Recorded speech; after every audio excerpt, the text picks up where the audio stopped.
conceiving of a business concept and executing that business concept. Feedback has been from some listeners that they're really very, very interested in what goes into creating their own businesses. And it's a popular topic for young people who would like to become independent and entrepreneurial early in their careers, from people who have spent a few years in the marketplace working for another company and dream of becoming independent and entrepreneurial, and for people later in life who are reinventing themselves as 40-somethings, 50-somethings, 60-somethings, or older, and want a new pursuit, want something to not only be an income generator, something which can help them out financially, but simply to have a quest, a challenge, a means to become more independent, to have something maybe to pass along within the family. It's a very popular thing to do, to have a business that you can pass along to family members. And if you've been listening to the last few segments, a popular common theme has been not just entrepreneurialism, that's easy for me to say, but also to be focused in the area of restaurants, because it's such a ongoing, overwhelmingly popular thing for people to think of. They can relate to restaurants. We all either regularly or semi-regularly or now and then go out to eat.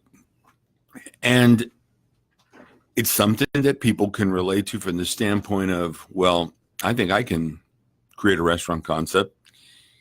The challenge lies within taking a good concept and executing that concept. Ron, I'm just curious, and as you were speaking, and sorry for the interruption, but I had the thought that, a lot of this started in the entrepreneurial idea of going into the restaurant business, started with the franchises like Colonel Sanders, Chick-fil-A, and on and on and on of different, and then people also branched out and said, well, if I can do that, then maybe I'll open my own and fry my own chicken or whatever. I think you're absolutely right, David. There are hundreds of thousands, if not millions, of Americans who have started off working with one of the fast food franchises or in some other aspect of a restaurant, either working their way up from the very bottom as a dishwasher and a server, someone who is beginning to have that sense that, hey, I could probably do this professionally. And today we're going to have with us Bashiri of Altobeli's restaurant in Alpharetta, which is a suburb of North Metro Atlanta, a very successful operation, operating for more than 3 decades. And we're going to talk a little bit about what went into Al's early ideas of why he wanted to start a restaurant and what that concept was. And we're going to talk about not only the concept, but taking that concept to an execution stage. And I might add that if you've ever had a chance to come to Atlanta and come to North Metro Atlanta, you might want to stop in at Altobeli's.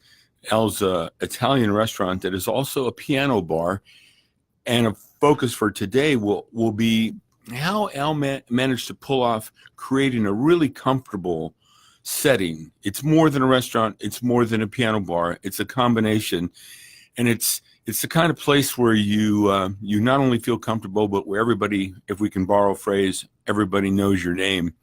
And so I'm very pleased to have as our guest today, Bashiri. Welcome to the Business Hour, Al. Thank you, Ron. Appreciate it. And hello to everybody who's listening, and hope everybody have a very happy Easter weekend, even though it's rough out there today. That's right. I think we probably should remind anybody who's anywhere in the Southeast, or for that matter, along the Eastern coast, that if you don't have to be out, stay tuned into the program. Stay off the roads. They're pretty treacherous, and Al deserves credit for making his way to the station. Al, I sense that you're a somewhat modest guy. That when we've said you've created this great balance between a good restaurant or a great restaurant and a great piano bar, and that it's somewhat unusual to find that combination in the South. It's more of what people associate with cities like New York or San Francisco, maybe Los Angeles. But you've created that kind of an environment here in North Metro Atlanta. So let's go back, Al, way back to when you had this concept in mind, whether or not it was a variation on what you have today, and what your experience was that made you feel like, hey, I can pull off a restaurant. I know restaurants. Was there something in your early childhood with your family, with your great cooks, and was food something that was on your mind? Tell us from way back how you even conceived of a restaurant. Well, I have been in the food industry for over, I would say, 40 plus years. And I worked my way up from different positions in the restaurant, learned the back and front end of it. And then in the mid 80s, which I was part of the corporate world, by the way, in the late 70s. And I wasn't very happy with that. So I just felt like I can just go ahead and make a career out of this. However, I did not do that by myself. I had some partners at the time, and we started a very small concept, Italian, just an eatery. And after a few years, in the late 80s, in 1988 to be exact, I kind of said I can do better by myself. There was some conflict of points of view with my partners then. So we separated. I separated from them, and it started Altobeli's. And again, at the very beginning, Altobeli's was not meant to be what it is today. It has evolved, and I've been very active in making everything happen. But it was supposed to be a really nice neighborhood eatery, so people can come in and enjoy a good meal. And our motto is home from home, away from home for our guests, so we can just treat them, greet them, and know their name, their habits, and likes and dislikes. And as we went on, there was some, in the early 90s, there were some folks that were asking me, why don't you put some music? And at that time, Alpharetta, which we used to be Alpharetta, it was nothing. It was just a little country, and most people who wanted to have any kind of entertainment had to travel to Buckhead and beyond. So I took that, and we opened the piano bar part of that. And just like I said, it's evolved into that one. It used to be just a piano music, no singing. But as business demanded, we hired some singers, and here we are. So in the early stages, you were just going to be strictly maybe a more, I don't know if it'd be fair to say a more basic Italian restaurant, but strictly Italian food. And why did you come up with Italian food? Maybe even going back to when you were with your partners and it was an Italian eatery. Right. Why Italian? Well, my background with the restaurant business was all Italian. And we had a chef. I had a chef that kind of traveled with me. He was half Italian, half Lebanese. Unfortunately, he passed years ago. So he was very instrumental in installing the good recipes. They're all classic Italian dishes. And he created a most restaurants you go, they have limited menu in terms of options that they offer to the guest. Our menu is very extensive in terms of entree choices, and we have more than 30 plus entree in menu, and it's a combination of Southern, Northern Italian, some French influenced items in there as well. So yes, at the very beginning it was just to be an Italian eatery, very local, so people who are in the neighborhood can come in and enjoy a good meal.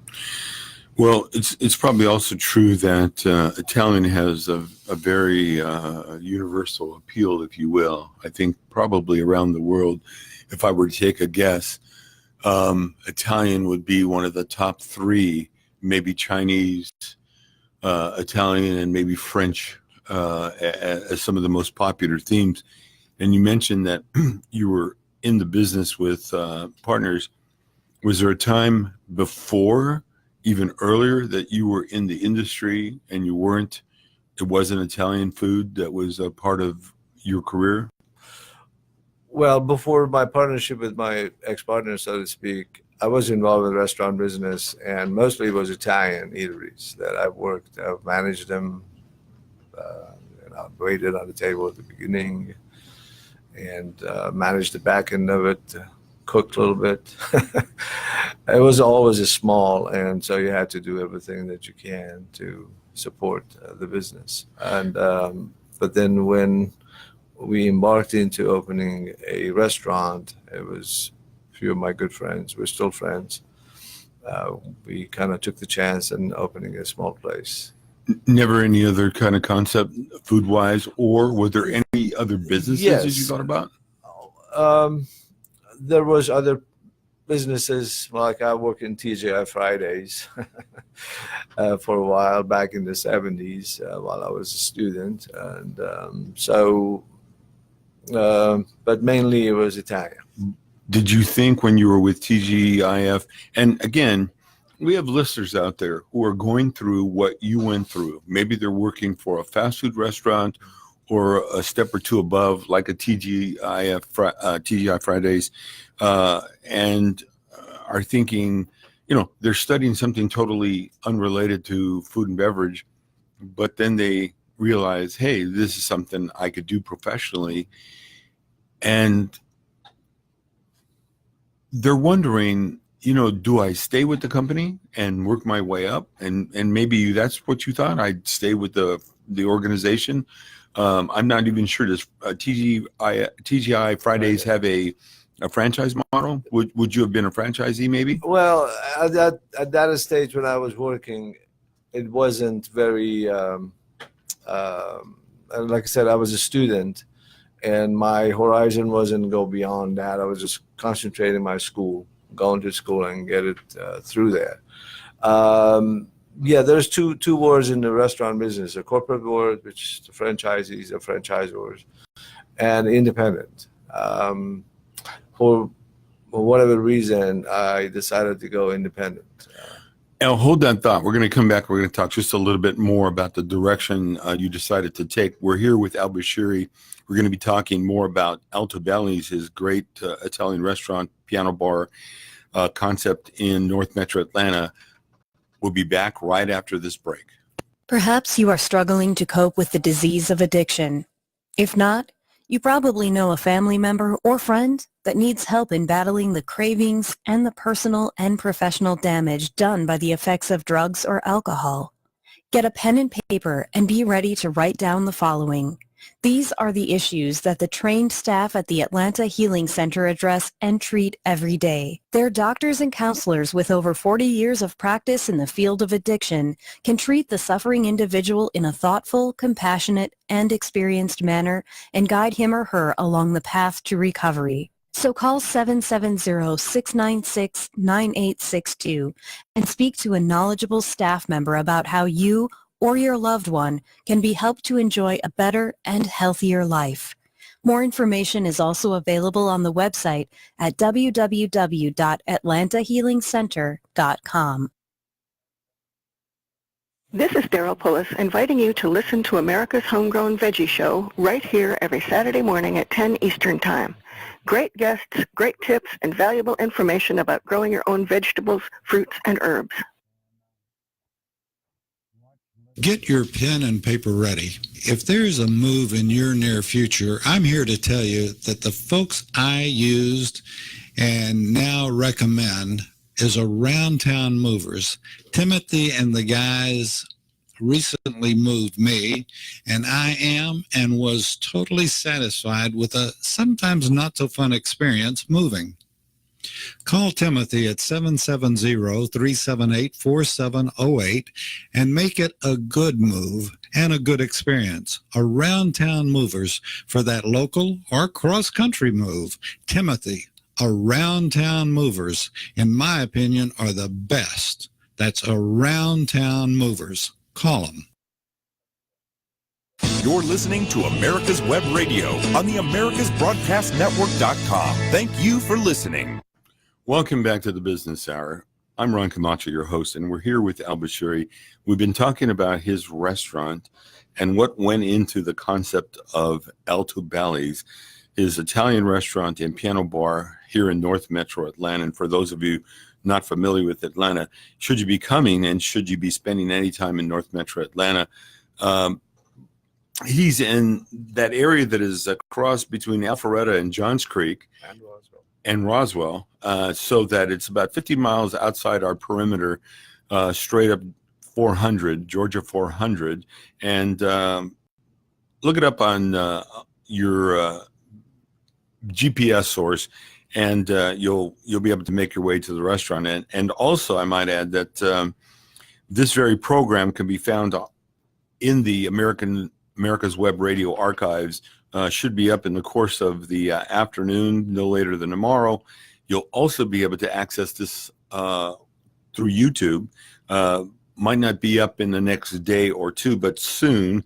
And if you're on Facebook, you could look us up, and we should be up there within hours.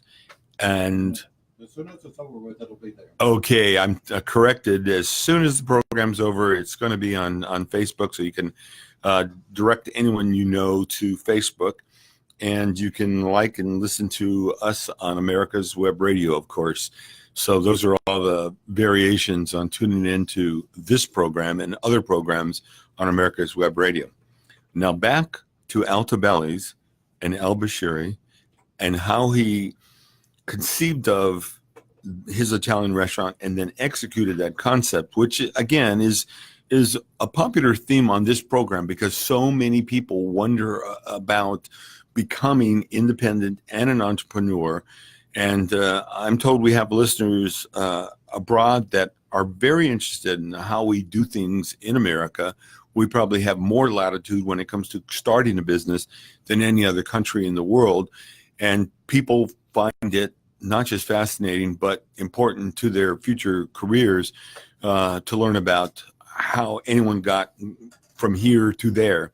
And so going back and talking with Al about when he was at TGI Fridays and he had the options of, and you were in school, Al, what did you study in school? Business. Okay, so you were prepped or being prepped to possibly become an independent operator of a Fridays. That could be a direct career path, or you could work for Fridays corporate. That would have been another career path. And many of you out there, maybe you're not. Maybe you don't have the goals to become more independent, and you like the security of a corporate organization. If you start off in the restaurant business, you can stay with that restaurant organization and work your way up. If you choose to become a little more independent, you could become an independent operator and a franchisee of any number in the U.S. Most of the fast food chains have franchise opportunities, certainly McDonald's and many others. But Al, what was going through your head? Maybe you didn't even think about a restaurant in your future. Maybe when you were studying business, you were thinking of something totally different. But tell us about what was going on. Well, that's very true. I don't think that I had intention of becoming a restaurateur when I came to this country in 1975. And by the way, if I may add this, that for whoever is listening outside of our country or even here, this is the greatest country on the face of the earth. And whatever I have is just I've had it because of this country. And obviously, hard work and planning is a big part of it. But most countries won't allow you to flourish your ideas and, hard work. They always there are obstacles. And over here, just do your thing, do the right way, and you can do anything you want. There's no limit to it. And we'll drill down into that for just a bit because you're of Persian descent and you came over to this country, and in fact we have a Persian community here in Atlanta, mostly in North Metro Atlanta. Sure. And as I mentioned to you off the air, I know a number of truly professional Persians, whether it be studying and practicing law or the restaurant business. And you're right. I think the country offers more options to more people. Not everyone is successful. You do have to work hard. You maybe have to be in the right place at the right time, and you have to have some skills, some talent, and it appears to me that you had all those things going for you. So going back, you were not thinking necessarily about a restaurant. When was it in that whole evolution of the early part of your career that it became an option, that something serious for you?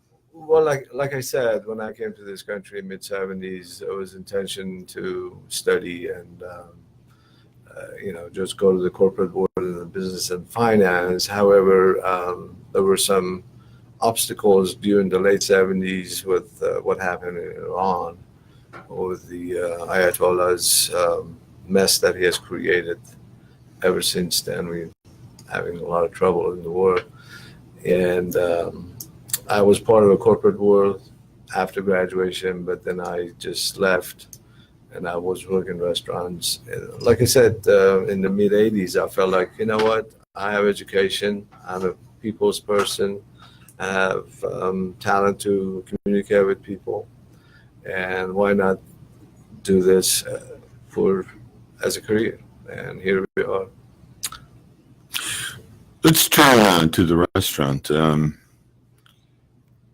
You have some really good people, and I would say that people are a big part of the formula. The restaurant concept itself, which in this case was Italian food. You say that you had years of experience in the Italian food business, the restaurant business. So now you're opening up your own place. Tell us about the formation of the menu, because that's really key. And then we'll talk a little bit about finding good people to help you, because I sense you spend a little time finding people and then cultivating their skills to make them part of your family, your restaurant family. But tell me about forming the menu. As far as the menu is concerned, like I said earlier, we had this great chef. His name was George, and he helped me with the creation of the menu. He was working with us for a number of years before he passed. And so that credit goes to him. But as far as the staffing, my philosophy has always been that don't make employees like a cookie cutter employee that will just go to the table and say, yes, ma'am, yes, sir. Just let them be their individual and try to find, if a customer wants to be preserved and dressed a certain way, do it. And if they want to be a little friendly and closer and they want to be by the first name basis, do it. So I have given this from day one, and it still is going. Now listen, treat our guests like family, your family, and then I don't want to tell you that when you go to the table, do this or do that. Just make sure that the customer feels at home. The smile that you give it to them at the very beginning, there's nothing that you can buy with that, a smile to replace it. So just go there and be attentive, take care of them. If they have a problem, solve it. And I always say that do not let a customer leave unhappy. Does it happen? Of course. We're not perfect. Nobody's perfect. But if you notice that the customer is unhappy about the noise, about the food, about whatever pricing, take care of it. If not, call a manager, most of the time myself, and just work it out. Don't let the customer leave unhappy. You know, it's interesting now. You should say what you just said, because I shared this in some form previously on programs, actually as early as a couple of weeks ago. We have a common perception of what it takes to be a good server, and much of the experience in a restaurant begins and ends with the server. The food certainly can make all the difference in the world, but if there's a problem with the food, a good server can make things better in a variety of ways. And so when I worked in the business, and I had been a server for a few years, and then I managed a restaurant for a very short time, I would share with people that you should be a person. Be a person. Don't be a waitron. You know, it's easy to stiff and ignore a person who's very automated and robotic. Be a person. You know, whatever that means. Be sincere. Try to not bring in your baggage from the outside. You know, think about it. The show must go on. You don't have to be perky and happy unless you're feeling that way. But don't be down. Nobody comes to the restaurant to be made to feel depressed. And I'd say be careful and perceptive of their mood. You know, if they're kind of energetic and you can feel energetic, be energetic. If they want to be quiet, you know, respect that. And first and foremost, give excellent service. Give excellent service. And, you know, there were a couple of things, but I think you and I agree that you have to be sincere, give great service, and if something goes wrong, attend to it. There was a great example just last week or 2 weeks ago. We had Hamid Rushdie of the Vendome new cafe in Sandy Springs. Someone came in for a baguette toward the end of the day, and he, you know, his baguettes had already gained a reputation. There were none. He walked back to his car. Hamid saw this. He was sitting with me. He got up and he went out and he talked to the guy and said, was there something wrong? And he said, I was coming in for a baguette. He goes, hold on, called to his other restaurant and said, they're holding 2 baguettes for you. You know, just, he was leading by example. That makes the customer come back 1,000 times. Yeah, it's just, you can't buy that. We're going to take a break. We're here with Al Bashiri. We've been talking about his restaurant concept, Altobeli's. We'll be back to talk more about Al's background and Altobeli's right after this break. 45 years of experience is behind the most trusted name in auto transportation, Passport Transport, the first and finest today. That's why Passport Transport is the preferred auto transport for major auto manufacturers, concours, museums, tours, and collectors, and should be your choice from across the state to across the country. When you have the need, go to PassportTransport.com and enjoy the peace of mind referenced experience will give you. Passport Transport. The Docs for Patient Care Foundation is your way to join the fight and become a member of an organization created by doctors for patients, dedicated to fighting for your healthcare freedom and preserving the doctor-patient relationship. Get a pen and paper. Write down docs4patientcarefoundation.org. That's DOCS, the number 4, patientcarefoundation.org. Go to our site and please make a generous tax-deductible donation and join the fight today. Thank you. Hello, I'm Dr. Mike Karuchak. Have you ever wondered what doctors talk about amongst themselves? If you do, join us on the Doctor's Lounge and hear the doctors' conversations amongst themselves. Join me and my co-host, Dr. Hal Schertz, every Thursday morning, 8 to 9 a.m. You're listening to America's Web Radio on the AmericasBroadcastNetwork.com. Thank you for listening.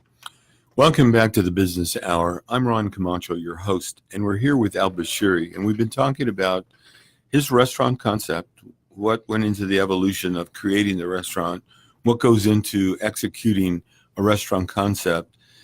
And before the break, we were talking about good people, and Al talked about teaching his people to give great service, to be attentive to the customer. And really, I think you didn't say it, and I didn't know it back when I was talking to you about those sort of basic lessons for servers. But we're talking about what makes them want to become a regular, what makes them want to come back. And had I thought about it, I might have said back then, just give a little thought to the things you can do that might make them feel good enough to come back, and that's what you're doing. You have your people treating them like family. Exactly. Of course, the food is one thing. They come for the food, most and foremost. But in combination with serving a good food, you need to make sure that you're being welcomed, well taken care of, and felt at home. And that's one thing that I've tried to teach my staff, whether it be behind the bar or the front door as a customer walks in, or the dining room staff, just to make sure they create the most about that kind of feeling for customers, especially if they are the first timers. Somehow we just find out, look, you're first timer, we want to make sure that you have a good experience, because like I said, you can have the second impression, I guess. Is that the expression they say? Yeah. And you only have one time to make a first exactly, impression. First Yeah. impression, exactly. Thank you. And that's how, in fact, our market in the last 30 years has changed in terms of demographic. Say 30 years ago, if one of our guests was 40 years old, now he's 70. And but what we've done, and I'm very lucky to be in an area that is very vibrant with folks coming in, newcomers, and then heart of Johns Creek and Alpharetta as well.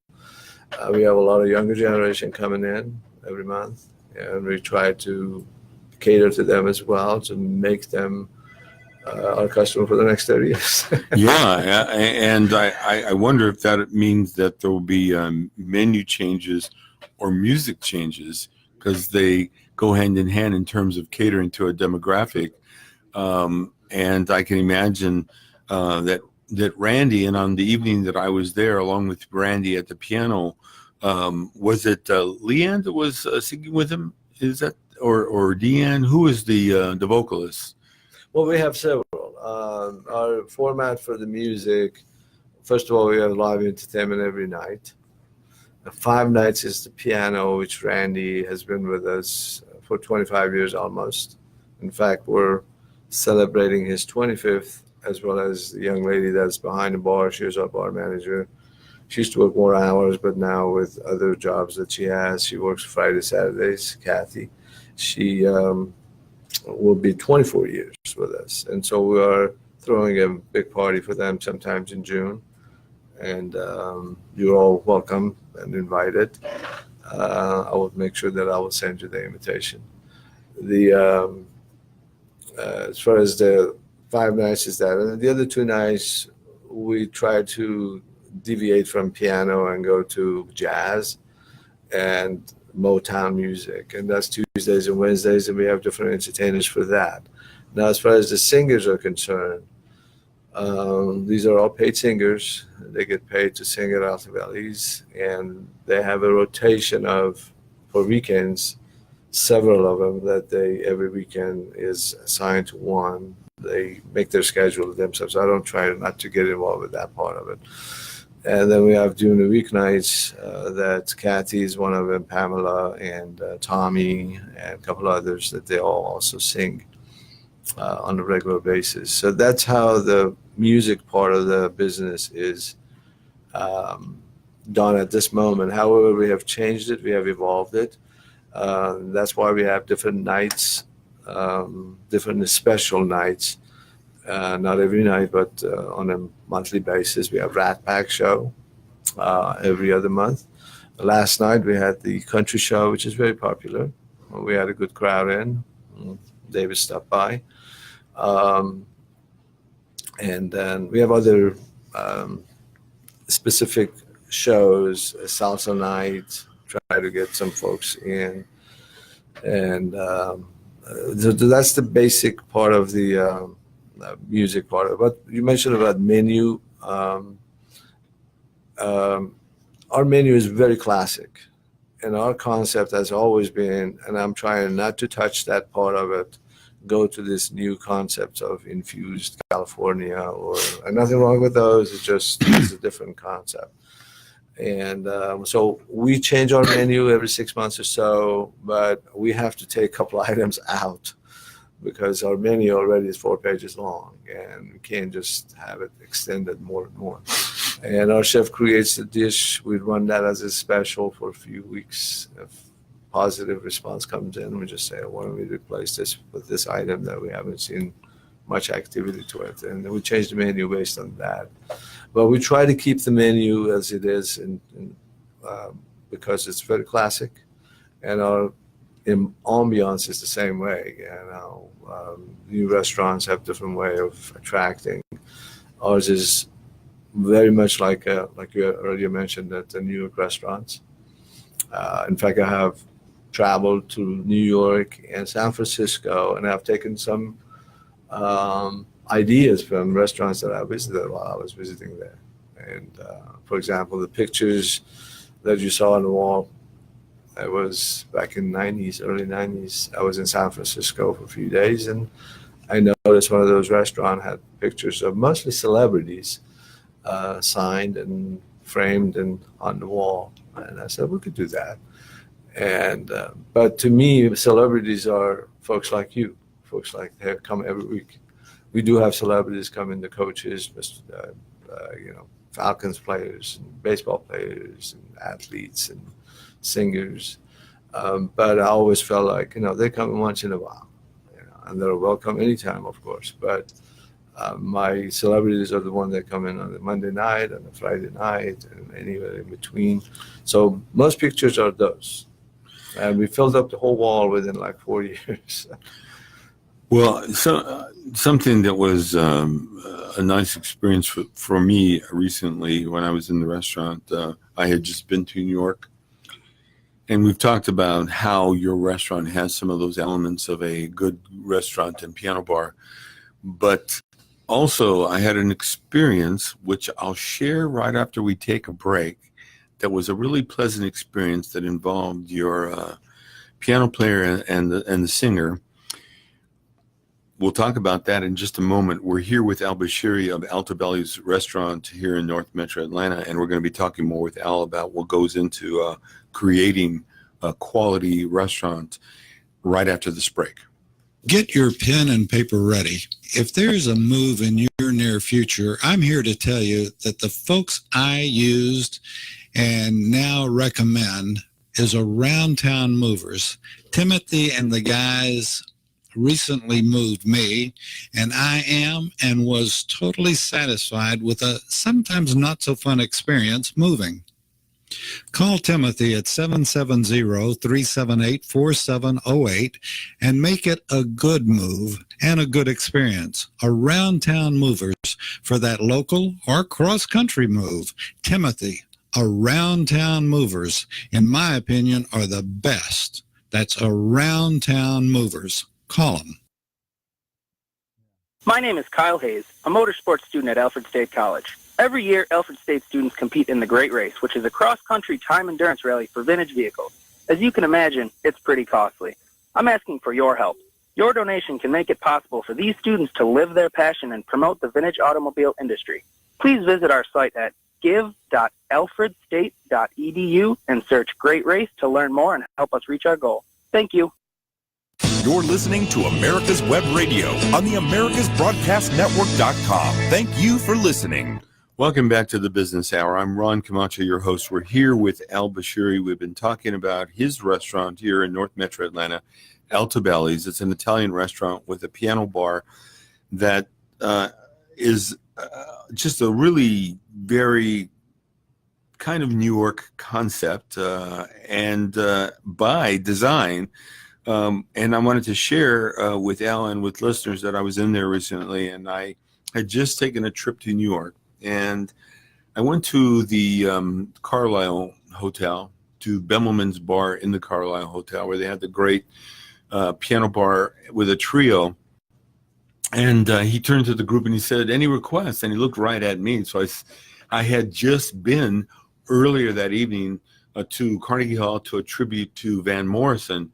So I said, "Anything from Van Morrison." He didn't skip a beat. He launched into Moon Dance. What a marvelous night, it is for a moon dance. And they did a great jazzy rendition. And he called out again, "Any more requests?" And no one said anything. So I said, "Moon River." So they launched into Moon River, Henry Mancini's classic. And then on his own, they launched into Frank Sinatra's "Fly Me to the Moon." It was like a moon theme. That's what your people did. That's what Randy and Barbara, I think, or Pamela, did the same thing. They played, they thought about it in between Moon Dance, but then they came back to Moon River and to Frank Sinatra's "Fly Me to the Moon." Some real classics. But it was kind of nice that me, a relative stranger to them, could make these requests. And I think the audience, the patrons in the restaurant really enjoyed it. So thanks to Randy, you'll have to tell him that we talked about him in the most positive light on the program. I will. Now to go back to the food, because you have a Persian background, and I mentioned to you that I know of some Persians that are here in Metro Atlanta, some of whom have gotten into the food business. We have a handful of Persian restaurants, and maybe that's one reason you chose not to get into a Persian menu ever. But I'm wondering if there ever could be a time when we might see something like a lamb kebab, just one or two items. It's not a fusion. It's another classic. And we're talking real classic, because we're talking Italian, it goes back hundreds of years. We're talking about Persian, it goes back thousands of years. Is that ever a possibility? Well, we have done specials in different concept, Mediterranean and others. And actually our philosophy is that people come and ask me, "Why don't you have this?" In fact, I had a customer that asked me if he wanted to have ahi tuna. I said, "Well, we don't have it on menu. Just give me 72 hours. And that's our concept is. You call and say 72 hours in advance, and can we have this dish or that prepared? We'll get it fresh, nice, prepared. We've done many lamb chops, real chops. I don't believe that we ever did the lamb kebab, but we certainly can do that for you, Ron.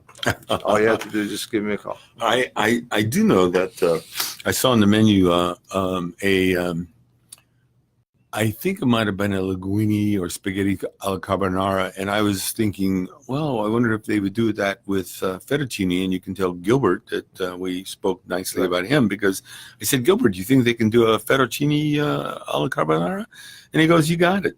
And so, like I said, this is something I always feel like if a customer wants something, if we can do it, we can do it right at the spot. If not, just give us enough time to get it. And it's been working good. Within reason. Within reason, yeah. Obviously, it's this is a personal story of mine. Years ago, a customer asked me to if we have lobsters, and I said, "Well, we don't." He said, "You don't mind if I bring the lobsters and make that a special dish with my wife?" I said, "Yeah, we can do that. Our chefs are capable." And they brought live lobsters. This is years ago, and I saw that poor baby kind of. That's right. Getting cooked in the pot, and I felt so sorry. And your pet lobster was being cooked. Yeah. Huh? So I kind of felt a little bit guilty. I don't know, but I guess I have a soft heart. But yeah, we do specials, and if someone has any particular request, we provided the time frame that is needed for it. We can definitely do that for them. How did you decide on the location? Was it something where you did an analysis of the demographics or lifestyle psychographics, or were you just living up there and you thought, "I'd like to have a restaurant close to where I live"? How did you come up with that I'm glad. location? I'm glad you asked that question. You know, they always say location, location, location, and that's very true. People have asked me what is reasons that you stayed in business for this many years, and I always categorize it in number one, the location, and number two, the greatest staff that anyone can hope for, and as well as great customers that we have. Because what I mean by the location is not just the location of traffic lights and intersection, but the neighborhood. They're very, very loyal. Been very loyal. And then, of course, my presence in there I'm just about there every night. Take off at night or so if I have to go somewhere. But so those are the elements that I feel like has caused. But as far as the location, my background in business has helped me a lot in running the business, analyzing the future. And when it came to open Altobeli's at the time, this is early 1988, there was just a sign. There was nothing else. Future shopping center coming, where it is now, Haynes Market. And I jotted down the number, called, and they said, well, we haven't even started, but we will let you know if you want to just call us back in a few months. And I kept that. And it was in the latest spring, maybe this time actually, of that year. Then they started cutting the trees and putting the blocks for the main, which was the Kroger main building, kind of basic operation of developing. So I called back. And there was a young lady that I had spoken, and she said, yeah, we want to put one restaurant. What the concept is, I says, Italian. So I gave him some menus in a matter of a couple of weeks and some concept. They said, fine. Neighborhood has approved only one sit-down restaurant for that shopping center at that time. Of course, there's one more restaurant now. But I said, fine. And that was the location that I picked up. We signed a contract in midsummer with the shopping center, hired the contractors, go through the planning of design and all of that. And we opened in January of 1989. You know, that might be an example of being in the right place at the right time, but also you picked the right place Exactly, at the right time. Yeah. I had studied the growth of the neighborhood through the Atlanta Regional Commission, which they forecast a lot of these things. And I knew that the Alpharetta would be the next boom town. Roswell already had experienced it, Marietta before that. And then the growth is going to be from here on all the way to endless and go up to Chattanooga. Well, you picked kind of an epicenter for future growth. Certainly Cobb County, Gwinnett County, Fulton County, off and on for the last 3 decades have been on the list of top 10 or 20 fastest growing counties in the country. You picked a portion of North Fulton County, which was growing, but also growing in a way that I think our station manager can and owner can relate to. It was really tall cotton. The demographics for North Fulton were the kind of demographics that could support high-end businesses. Very true. And maybe not so much in the very beginning, but even in the beginning, those communities in Alpharetta, Johns Creek, and Roswell were high-end communities. You're not that far from Lake Lanier, and you don't have the development around the lake that's within, I guess, 5 to 10 miles at the most. So you did your homework and you found a really good spot. And what were some of the challenges besides? Oh, also when I talk about being in the right place at the right time with the right concept, shopping centers, developers that create shopping centers with anchors like Kroger are generally established developers, because Kroger won't be the anchor tenant in a shopping center with developers that aren't somewhat established, and those developers won't do business with someone that they don't think has the right credentials. So going back to your early entry into the food and service business with TGI Fridays, you accumulated the right credentials. I mean, certainly you have to have the financials, but they also want to know that this guy has the experience to pull it off, and you had that all. Well, to open any business, including restaurants, you got to have a good business plan. You got to have a vision. You got to do your homework with the numbers just to make sure that, you're not taking chance because, I want to open a restaurant, for example. Is it going to work or not? Now, when the first restaurant we opened in mid-'80s with other partners, our biggest challenge was financing, because we were not in a position to have lots of money, and most banks wouldn't even give us a chance to present them with a business proposal. Mostly because they said, well, you work at a restaurant as a waiter or manager or whatever. But we overcame on that one. And so that helped when it became time to talk to the folks that at the shopping center we were in that now had experience of running a business as an owner. So it was easier, but the financing was still a little bit of a challenge. But I put a real good business plan for the SBA Department of Bank that we financed. And just an example of where having been a business major really came through. Absolutely. Because it does. A good business plan can make all the difference in the world. And you think it right. I mean, like I in said, situation. that's one of the reasons I felt like, I'm educated, man. I studied the business numbers and all of that. I can do it. And I did that. But that's just one part of it. Restaurant business is the riskiest business there is. Statistically, they say 50% of the restaurants, and some people say 80% of the restaurants, they don't make it within the year. And then out of the surviving, there's another 80% casualty with the first 5 years.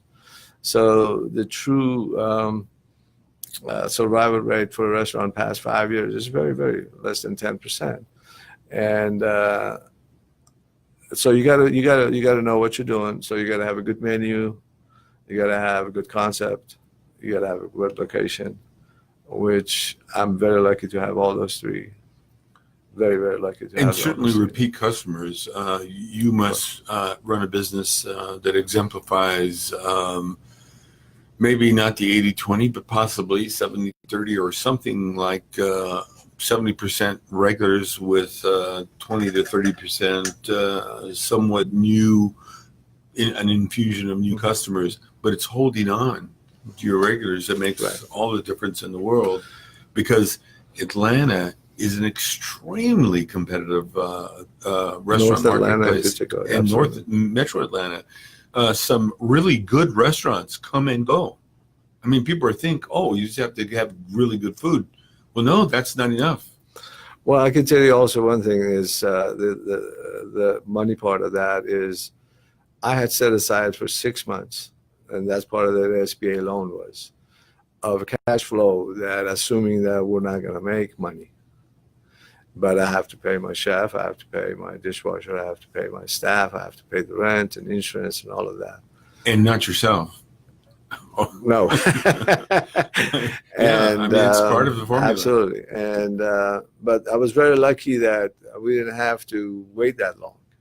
And one reason was, like I said, when people came in, we treat them the best we can, and they responded positively. They went out and said, okay, this new place opened up, let's go. And then a couple more showed up and more showed up. But that is one of the reasons. The reason I brought this up is one of the, perhaps the number one reason for failure in restaurant business is lack of cash flow. I was going to ask you if being undercapitalized was what you think is one of the biggest problems. Because I've had people, they come and ask me, and I said, man, you got to have money, And I'll actually jokingly, I tell them, go to the doctor, get him check you up, and make sure that you're sane. Restaurant is not for everybody. You got to have a tough skin. And I mean, not in a negative way, but you have to be a very patient person. And you just have to grind it out and get customer one at a time to build it. Is there any other advice that you would offer to a young person? Because we had recently Michael Coles, who was the gentleman who started the Great American Cookie Company, I might add, with $4,000 of his dollars and $4,000 of his partner's dollars. And they wanted to be in Perimeter Mall. They had done their homework and they thought Perimeter Mall would be a good place to be. The GM for the location said, no, you guys aren't going to sell enough cookies to pay the rent. And they worked on this guy, worked on this guy, worked on this guy. And then there's the funny story about the first day of opening where they thought of everything except for oven mitts.